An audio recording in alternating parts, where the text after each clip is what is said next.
it's $200 some. But now I got to tell you, you said the other day on Mad Marketing Podcast that you spent between $12,000 and $15,000 on your video equipment. Yeah, that's crazy. 12 to 15,000. Were you hiring like day laborers to come in and actually hold and all the equipment instead of mic stands and light stands? We bought good stuff, broski. I'm sure you did. Holy crap. We got two really nice. Why don't we change the name of the episode, by the way, before I share it out?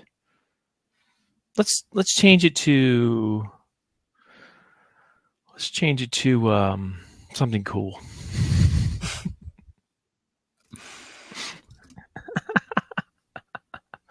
Let's change it to something that has to do with our article that we're going to be talking about at the end here.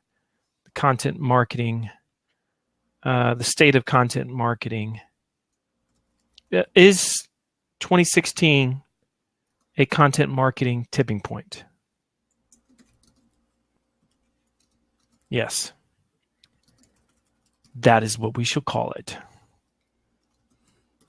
Yay. It is. There we go. Why Miss Universe really won. Yo. How goes it? All right, man. It's Alexa. Alexa. Sorry, I always say Alexa. For some reason, I only get to the fourth letter.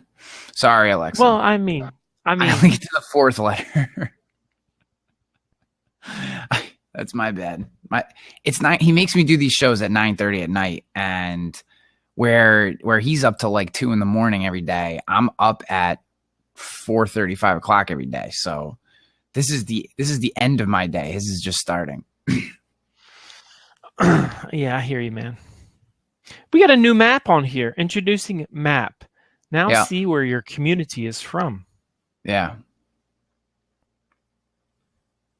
That's kind of cool. Yeah, that is cool.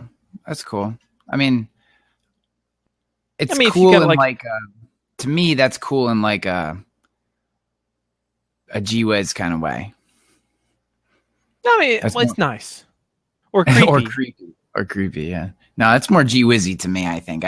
I would rather that they fixed or that they worked on having a non-profile show, like a place that we could put this that isn't me or isn't you, like a blab.im/hot seat that we could send people to, where they could subscribe to the show and just the show and not necessarily have to subscribe to me to get the notifications about the show or to you. Especially since you don't even usually subscribe to the show. You just pop in like 2 minutes before it starts. So I subscribed last minute. Yes, at the last minute you do. But you know what I'm saying? I subscribe. I think that there are some features that I would rather see than like where people are. I mean, that's cool, but it's kind of like, oh, once you've seen it, oh, there's a map. Okay, cool. All right, so those of you that are joining, welcome, Francis, because you're awesome. You're one of my internet fave pals. I think we can go ahead and get started, huh, Mr. Hanley? I mean, we can just start talking about this stuff tonight. Well, per our discussion earlier, What is this? Is this the first day on Blab? Welcome them. Lend to X joined. So there's all these new things. Merry Christmas, Francis. There's all these new things. There's a lot of Easter eggs. There's a lot of Easter eggs in here. New things that we're seeing. Oh, Jen, nice. Loved your picture of you golfing in December in shorts and a t-shirt. That's pretty cool. It's a glorious thing. It's 70 degrees here in Virginia. Yeah. Yes. It's not 70 degrees where you are. So you know what? It might as well be 70. It's the 50s in upstate New York. It might as well be 70s. Let's talk about some business marketing stuff, man. Yep. Let's get into it. I got something in this Tap Your Brain section. There's a couple things. I just got to say a very quick tap your brain, Hanley. So right now, you see more. You see more of these. What's going to happen in 2016 posts? I mean, you just like see a gajillion across your read, right? Mm-hmm. You've got, across the feed. You know, what's going to happen with content marketing in 2016? What's going to happen with digital in 2016? What's going to happen with tech in 2016? Everything. Right? I get two impressions when I read these. And by the way, I participate in these as much as anybody, so I'm as guilty as anybody else, right? And and you get a bunch of people asking you, hey, what do you think is going to happen? But this is what I find is the case. These lists of what's going to happen assume that businesses are all of a sudden going to get smart. Generally speaking, they're not all of a sudden going to see the light, right? But they just assume it. Like all of a sudden, we're all going to really just start to get it. There's going to be just magic in the air, pixie dust, if you will, and we're just going to catch on the vision that sales and marketing need to be aligned. No, it's just really not going to happen. So that's one of the things. Second thing is, in conjunction with that, I think most of these should be what's going to happen over the next 5 to 10 years, not what's happening next year, because more often than not, they're not very accurate. What say you? Or am I totally off? Yeah. No, I think I'm right with you on that one. I think they're fun to read. I think it's cool. I think it really depends on who you're talking or who's writing the article that makes them valuable or not. I mean, that's pretty much like anything, but if someone's not actually playing the game but writing the article, then who really cares?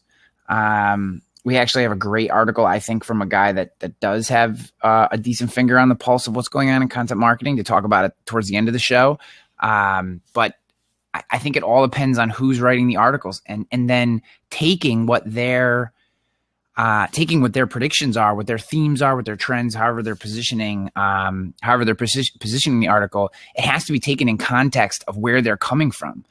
Someone who works primarily as a consultant is going to have a completely different take on what's going on in the content marketing space or just the marketing space in general versus someone who actually is doing the work versus someone who works inside a big brand or for big brands versus small business versus the entrepreneur community. It all depends on where you're coming from because even, one of the things that I'm going to hold my ultimate comment until we talk about the article at the end of the show. But, one of my things from that article is he's got 3 major themes. The first one, from my perspective in the world that I live in, I think is completely dialed into what you have to do to be successful in 2016. If you're already doing the work already, obviously the people that you're talking about are nowhere near that. But, right. But then the third one, I think, is really dependent on where your business is and what you're going. So you got to take these things in context. No one really knows what's going to happen. I take them in context, but what I'm saying is I don't think we're all of a sudden all going to get really smart. What's on your mind? Yeah. Well, the last thing I'll say to that is those articles are written for people who already get it. Those articles, I believe, are not written or a lot of them, right? I mean, I'm not trying. When you write 6 trends for 2016, if you're writing that to try to convince people about content marketing, then you're just a fool. Okay. Yeah. So here's what's on my brain. What's on my brain is Periscope. I was completely wrong, completely missed the mark. I am going to Steve Harvey this and come back and say everything I said about Periscope was wrong. I was off. I didn't get it. I didn't see it. That was my fault. And I have now done 2 weeks of a new daily series called Genius Read, #GeniusRead on Twitter, where I'm taking great content that I find online and just talking about it for 15 minutes and how you take what that author said and apply it to your own business. And I'm just loving it, loving the interaction, loving the kind of raw, casual nature of the platform, loving being able to just pop open the thing and say, this is on my mind. I just read this article. It's fantastic. This author is dialed in. Let's talk about this. And I think it's wonderful. And it's been a lot of fun. I think, I haven't done as many scopes recently and I actually really love it. And I think I've been suffering lately just from so much focus in other areas that, one of the things that I'm actually trying to eliminate in going into next year is the bite-sized distractions that I have that takes me off the mark throughout the day. Biggest one, of course, is email. and being drawn into email. Second biggest one is being drawn into social media. So those were, when I look back, Hanley, on where I wasted the most time in 2015, I definitely think it was in those two areas. And that doesn't mean that Periscope is a waste of time, or any type of live content is a waste of time. I think it can be amazing. But the point is, I think that's what's been happening with me. Why I haven't done as much of it. Time will tell, though. Yeah. I am trying to find, I realize that I'm out of bandwidth in many ways, and I'm trying to just better use that bandwidth, and cutting out micro distractions is a huge part of that. I haven't been able to write on my own platform as much, and this is providing me a way to say the things that I would want to say in blog posts in a format that I can capture and, and distribute, and I found that I like it so far. Yeah, I mean, I could see there's no doubt. All those things are true. I think the jury's not out on live content. I think it's going to be a big deal. Yeah. The Facebook thing. The jury is out on Periscope. But there is still question in my mind: is Periscope going to be the one that carries the day in that space, or is it some other technology? And is it just the first, second iteration? We'll see. Speaking of that, man, we always have a section that is news for nerds, tech stuff that's on our mind. I think you've got something tonight. What's on your mind? Yeah, so taking the Periscope further, fantastic tool, catch.me, KATCH.me. It records your periscopes through your scopes. Sorry, you can tell that I'm still a noob. Your scopes, and captures them in one place. You can then embed them on your site. You can download them, put them on YouTube. If I decide down the road to turn Genius Read into like a daily podcast, I would do that. Lots and lots of cool stuff. Super easy. And if you're thinking about using Periscope in your content creation, catch.me is a mandatory tool. Just a mandatory tool. Same if you're using Meerkat. It works for Meerkat as well. But then basically you can set it up so that either if you share a certain hashtag or every scope that you do, it just captures them in this one place. And you can watch the replays and you don't lose them, because for those that don't know, after 24 hours, your scope goes away. People can't watch the replay. So this allows you to watch the replay over and over and share it.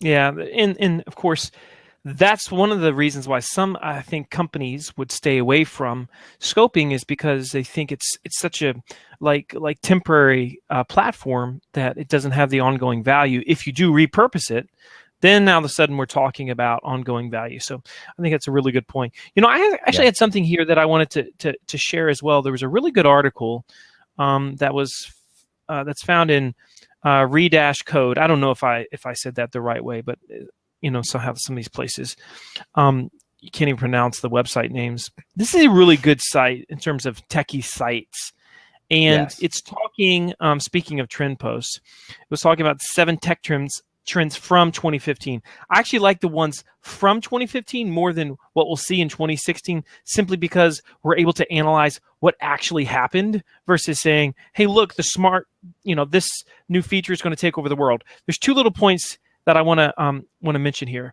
First one that they said that caught my attention, Hanley, was the smartphone seems mature. And what they meant by that, and this is very, very true, there hasn't been anything, for the most part, other than a little bit of voice recognition stuff. For the most part, there hasn't been anything that has happened with smartphone technology over the last year or so that's like freaking us out and blowing our minds, right? It's just we've got these smartphones. The next big thing hasn't hit for a while, and I'm curious to see what the next big thing of that is. So that's number one for me. The second one for me that I thought was, I'm going to have to brag a little bit here, Hanley.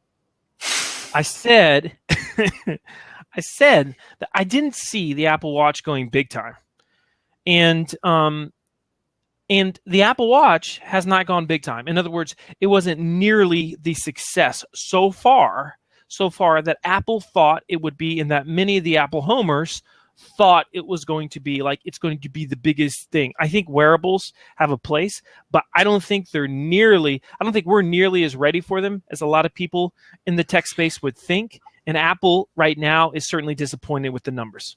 Yeah, I don't think wearables are going to be a watch. I don't know why we think wearable and we're like, watch. the watch radio, like walkie-talkie thing was cool when like TVs weren't invented yet, back when, like, you know, when we were talking about that, you know, like that's when they were cool, when it was like, oh, I have a secret watch that's also a radio, because, you know, a handheld radio I have to carry on my back like a backpack. That's when the watch radio was cool. But today it's like, why would it be? Why do I have to bring my hand up to my face to talk into my thing, and it's underneath my sleeve, so to see it I got to pull my sleeve up? It's ludicrous. It's ludicrous. This is a ludicrous idea to me, that the smartwatch is going to be anything more than a watch and maybe a few extra little gizmos. But to try to make it into a whole cell phone on your wrist, it's like, I don't need that. I have my cell phone. If I can do this with, doesn't make any sense.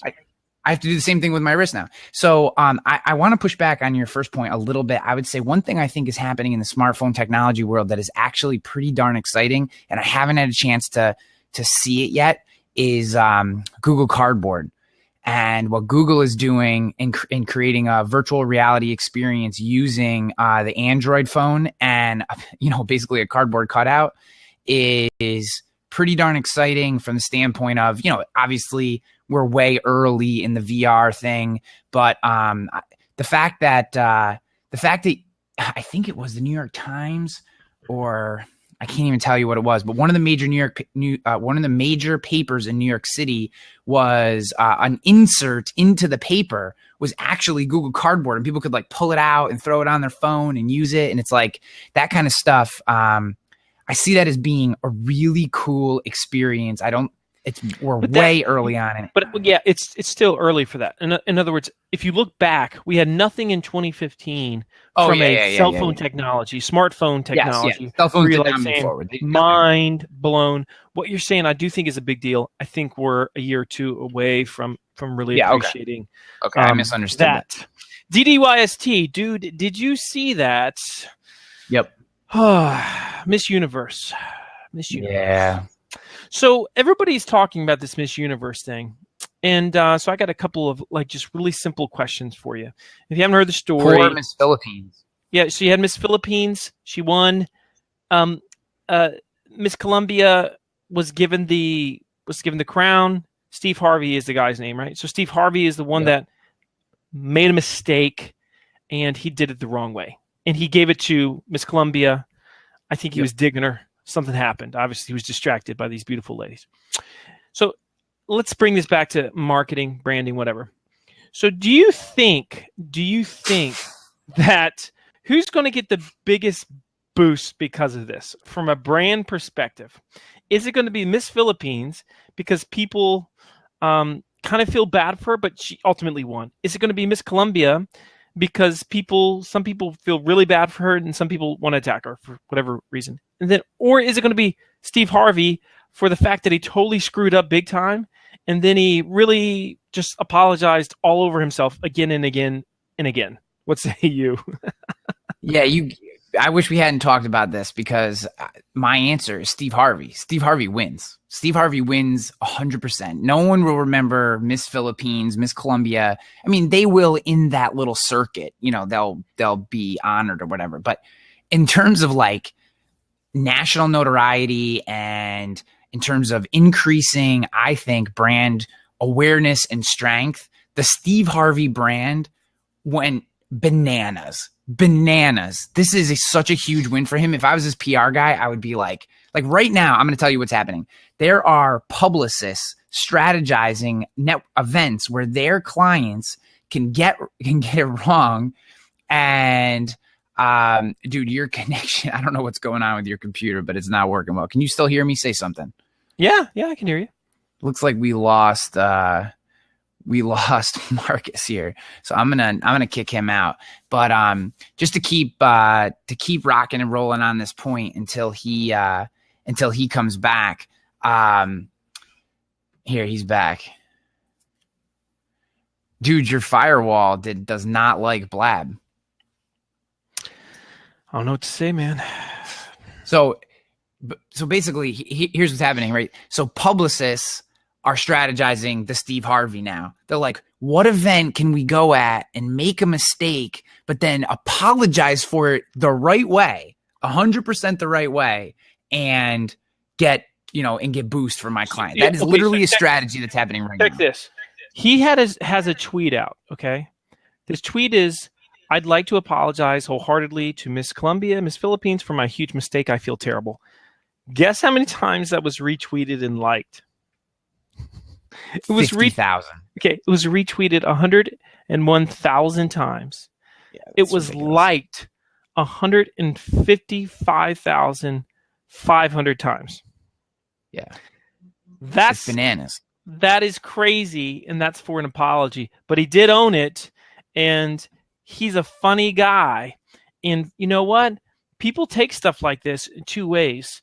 They like apologize, and then they, because of embarrassment, they just like they go right off into the sunset somewhere because they're embarrassed. Steve Harvey, he'll apologize everywhere, and then he will literally use this just to build his brand even further. And if the two ladies are really thinking about this wisely, they won't complain about what happened. They will own it. They'll act like it was the best thing ever, and they'll just like embrace the idea, like, "Hey, look at this big group we had. This was wonderful." Yeah, so he's already won. He's won in terms of PR, because what's happening is people aren't talking about Miss Columbia, or isn't he being sued by one? Probably, but that doesn't mean that they'll win. And I'm sure that I think it's a rumor. I don't think he's really being sued. I don't think he's really being sued. So Alexa asks, is there a loser in this?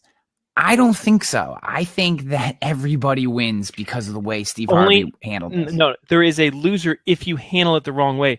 If Miss Columbia sues, she wins money. She destroys her brand, right? She destroys her brand. And same with Philippines. The same thing. The same thing. But if Miss Columbia is like, "This is the greatest thing that happened to me. I got to wear that crown for like 20 seconds. I mean, how many people get to wear it at all?" That if you're Miss would Columbia, make her like a hero to everybody. You know what my first call is the next day if I'm Miss Columbia? I'm having my publicist call the Today Show, the LA Today Show. I'm calling everybody. Yep. Get me on every talk show and talk about what it meant to have it taken away, but how I still love it, and it's a learning experience. And you talk about how young women should be learning from the strength that she had to hand over her crown and stand. I mean, this is like a freaking bonanza. This is a six-figure book deal. This is a speaking tour. This is a home run for her if she handles this correctly. Yeah, exactly. Tom says, was anybody paying attention to the Miss Universe before this happened? No. The truth is no. This is a win for the Miss Universe contest. This is, if handled properly, this is a win for Miss Columbia. This is a win for the Philippines. And this is an already a win for Steve Harvey. Yeah. Oh, good stuff. So we've got to close out, well, essentially in our final section here, Hanley, we've got us in the hot seat section. We've got a great article that was found in Contently. That is the State of Content Marketing 2016, the tipping point. You sent this to me originally. You wanted to talk about it. I've got some opinions on some of the different things that I've read. Wanted to hear what you had to say first. So what's on your mind with this? Yeah, so I found this article on Contently. First of all, I'll say that I think Contently is literally is sitting right on the button for what web design should be from a digital publisher, from a magazine style digital publisher. This is web design literally hit out of the park. This is, and I've used a lot of baseball references, but Duke actually started swinging a bat yesterday and was hitting plastic fruit around my house. And it was like the first moment where like we were interacting in a sport, and it was amazing. So I'm like really dialed into baseball right now. But so I think the web design crushes it. But so he has three themes. He has three themes that he outlines in this article. And Marcus just shared it. Yes.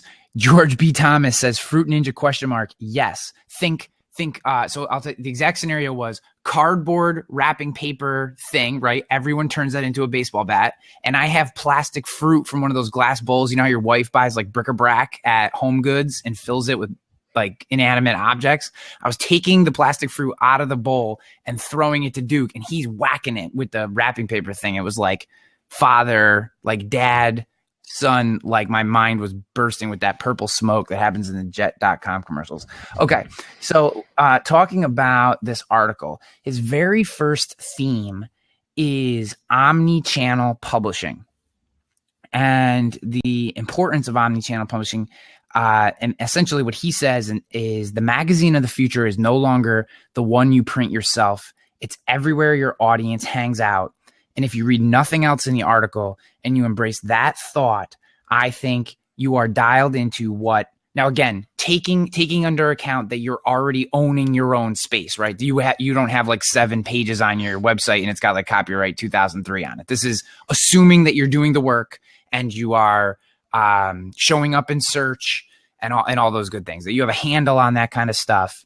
This is the next step that I think in 2016 becomes a very real and valuable strategy for content marketers. 100%. Well, we do this. We record this for those that are listening on the podcast. We record this on Blab. And Brian Fanzo makes a point here. He says, go where they are. Don't expect them to come to you. And the problem that a lot of companies have is they try to force feed their communication styles and their communication patterns or platforms on the consumer, on the prospect. Yes. Simply doesn't fly. And that's why you say today, when people say, and I know people like Fanzo get this question all the time, so which platform is best? We can't be asking ourselves which platform is best. We should always be asking ourselves, so where are my prospects? Where are my customers? Yep. And what pattern do they want to learn? What style do they want to learn? How can I meet them there? I think that's a big deal. I also think, one of the biggest issues that I see, you take something like a Medium, you take the LinkedIn Pulse, and I'm sure there's businesses that are doing this, Hanley, but to me, a great business in the future are ones that just immediately just do all these things for you. And so I go to them and I say, look, I want you to put me, and some might call that, well, that's PR, Marcus. I don't know if that wasn't PR 5 years ago, right? So what is this company that is a content distribution company, but puts it on the Medium platform for you, puts it on the LinkedIn Pulse or whatever it is? I think there's a big business model there. And I think that, unfortunately, a lot of businesses won't go beyond distributing content on just simply beyond their own website because they don't understand some of these new platforms. They don't know how to distribute them or how to just even start the relationship of publishing on them, much less keep it going forward. I think it's a big problem. Somebody needs to solve that. I'm sure some people are trying to solve it, but I think it's a big issue. So I want to describe what this looks like to people, because when I say I wrote a post a few weeks ago about self-syndication, we're talking about the same thing. So Shane Snow, the author of this article, calls this omni-channel publishing. I think that's more brand terminology for small businesses. I think this, I like to use the terminology kind of self-syndication. I just think it makes more sense in terms of what we're trying to do. So what this actually looks like is you create an article. And for purposes of the discussion, we're going to say that article is 1,000 words long, right? Just purposes of giving you a framework for what this looks like. And it is on a topic. It's well written. It makes sense. People come visit it. Maybe you get a couple comments, and maybe you get a couple comments in social or on your blog or somewhere, or someone emails you to respond or what have you, right? So there's some little bit of feedback. So what this looks like in terms of the next step is you take that article and you pull off one subhead of the article, and you expand a little bit upon it. You add a different image. You put that on LinkedIn Publisher, and you ask people to come to your site to get the full article and to expand the entire idea. You're taking one subhead and turning that into a LinkedIn Publisher article, and you're just expanding a little bit. It can be, you can take it from 200 words to 300 or 400 or 500 words with a nice image and saying, hey, here's the rest of the article. Then you do that for each subhead over the course of a couple of weeks. It doesn't have to be done day one. Then you take the same 1,000-word article and you figure out what were people saying about this article when they were commenting, assuming it wasn't just like great post, right? Let's say someone said, well, geez, that's a great thought, but did you think about this? Or, hey, I had this experience. Or, hey, I would love it if you had added this. You do that expansion on a platform like Medium or inside of Facebook Notes. So now you take that same 1,000-word article and you add 250 or 300 words to it, and now you make it some really well done, thought out piece that's now expanded upon it based on the feedback you've gotten. And I would say you put that on something like Medium, because that's the kind of place where people want to dig in and really kind of own a deeper, richer piece of content. That's what Medium is for. If you fit Medium. Not every industry, I think, fits what Medium is trying to do. But just we're talking in context of the platform. Or maybe you do that on a Facebook Notes.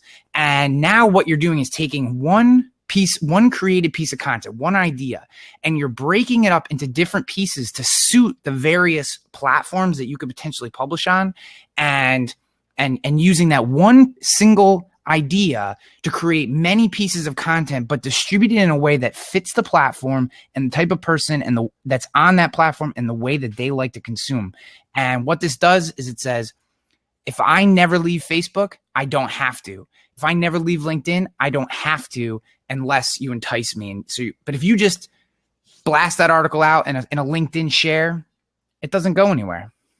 I think it as I hear you describe this, I'm thinking to myself, okay, so really this article in a lot of ways, it's written with a brand enterprise focus, and that's fine, right? Because the second recommendation or the second suggestion that it makes is paid content, how that's going to be, or paid distribution is going to be a big deal. But as you just described what you described, Hanley, what I was thinking in my mind is this just lends itself even more to the reality that at this point, if you have a business of any size and you don't have somebody that is essentially your content manager that's doing those things that you just described, then you're just missing out. Like you were describing that, and I was thinking to myself, okay, how can I get Kevin on my team, who is probably he would be most considered our content manager. How can I get him to do exactly what Hanley is stating, and so that we can expound on these pieces of content that we're creating, because we're clearly not repurposing and repackaging, at least from a platform perspective, nearly as much as we could. I wonder, and I think the people that really start to teach this well, because this is what's happening right now.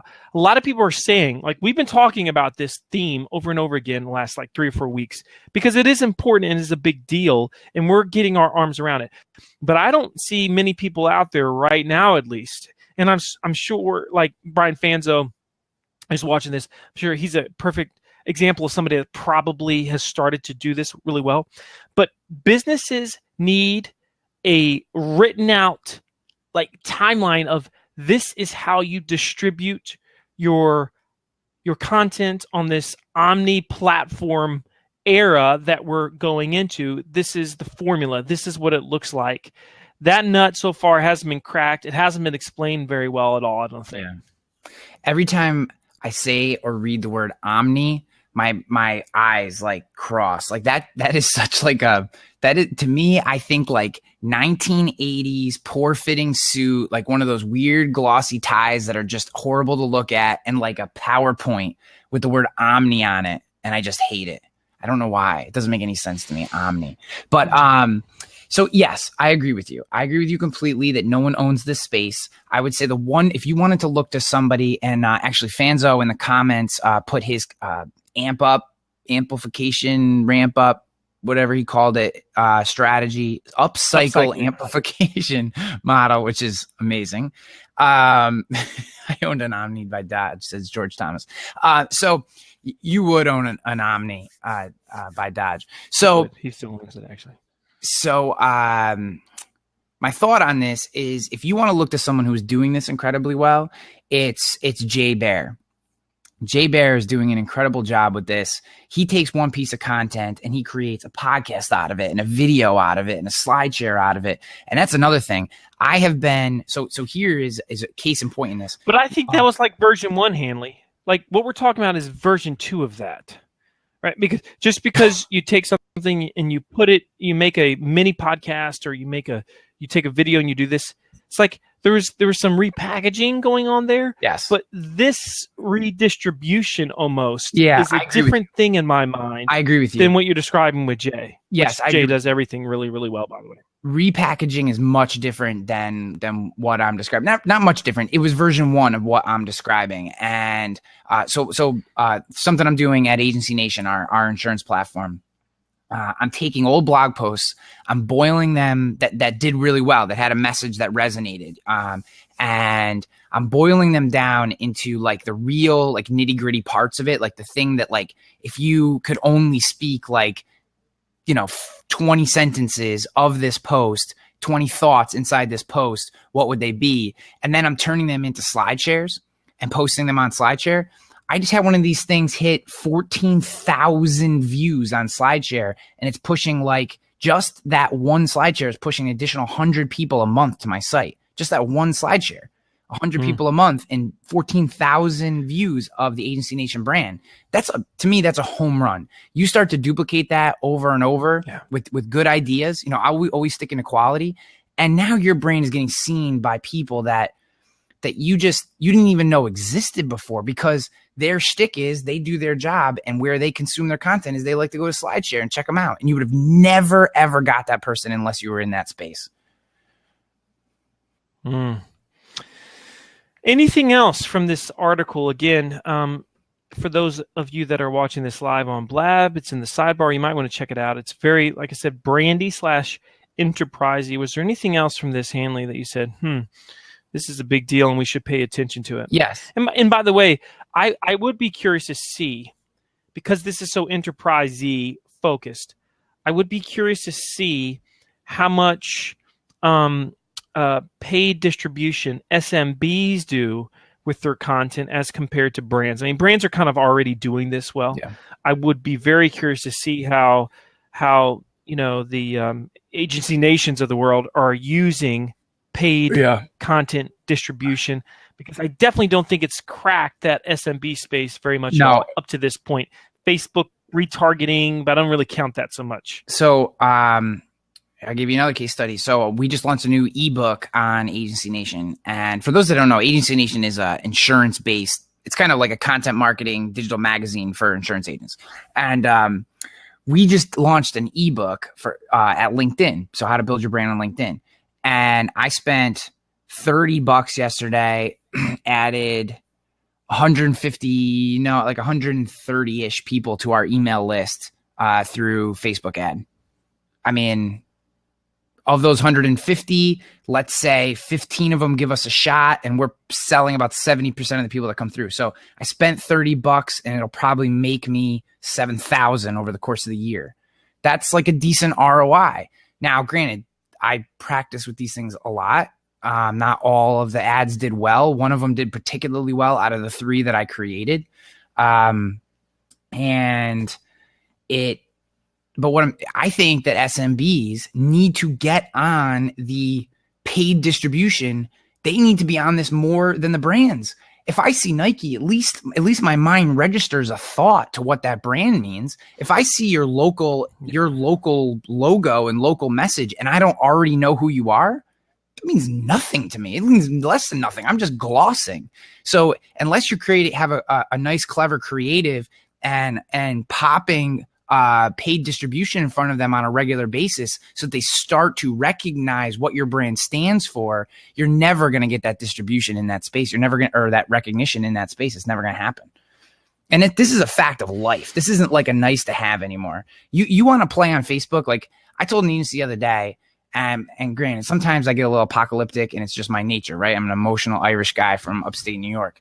And my deal, I told this agency, I was like, there's no reason for you to even have a Facebook page if you're not going to be willing to pay. Like, if you're not going to pop your purse, don't even go there. It's not even worth having an extra. You're not going to pop your purse. It's not even worth going there. It's literally a waste of your time, because what's going to happen is all you're going to do is go, why isn't anyone looking at the fact that I get a 10% discount when I put my home and auto together ad? Like, how come no one thinks that that's interesting? And it's like, 1, because you're boring, and 2, because no one's seeing it. Like, see the 7-person reach on your Facebook page? Like, that's the problem, because you're not getting it in front of anybody. So just having a page means nothing. Now, if you're Ashton Kutcher, you don't need to pay because everyone just comes and checks out your page because you got this great brand. People want to know what you're doing. But I don't know where Ashton Kutcher came from, by the way. But Ashton ain't popping his purse, Jack. He doesn't need to pop his purse. His publicist is popping his purse. So you got to pay. So that brings You us. got to pay. That brings us to the end of our little show here, purse popping and all. And as we do, I like to talk about the one thing, right? So what's the one thing that as you think about what we've talked about today, what's the one thing that is going to stick with you? And I've got two. It's funny, just because we are the ones that are talking on here, doesn't mean like in a lot of ways. And I was talking about this on what was it? I think it was the Hubcast with George and I, or maybe it was Mad Market. I literally can't remember I was talking about this, but my point is, I was saying I do this podcast thing because I need to figure out what I'm trying to say, what it is that I really think. This forces me. It's like forced cognition, right? Mm-hmm. And the fact that we have this show, I have to know, okay, what's happening in tech, what's happening here, what's this new software that we want to talk. It like forces me to stay in touch with the marketplace and then to actually put something out there in terms of my thoughts. And tonight, my one thing as I was listening to this was maybe twofold. My repurposing, my distribution has to be better. Mm-hmm.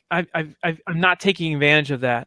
And for the love of Pete, I as you said, pop your purse. I need to take advantage. Like people keep saying, Marcus, take advantage of Facebook retargeting, and I'm still not doing it. And I feel like I'm committing this incredible sin that as I look back on my marketing life, I'm going to feel like this huge sense of remorse for not doing that sooner before everybody figured out it was so effective. Yes, you are. Yes, you are. It is. What about you, bro? Facebook. If you're willing to pop your purse, Facebook is a friggin' bonanza. It's stupid. So what did I learn? What I learned is that when you do something stupid and you own up to it, you can now say that I Steve Harvey'd that. That's one thing that I learned.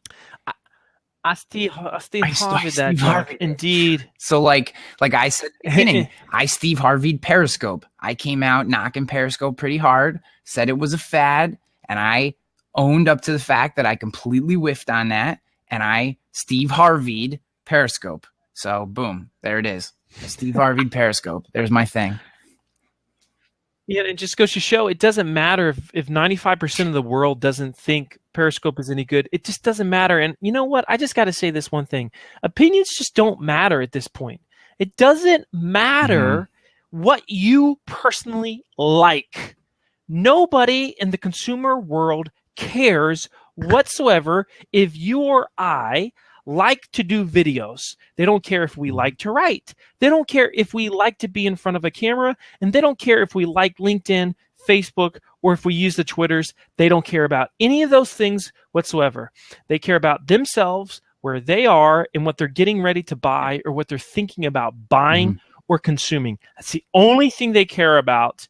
And the businesses that quickly realize that, they're the ones that are going to be prepared for 2016 and beyond, my friend. I think we will close it with that. In fact, I think I'm going to close with a quote here for you, Hanley. The quote is, "There's no real ending. It's just the place where you stop the story." We'll close it with that. Good show, sir. Yeah.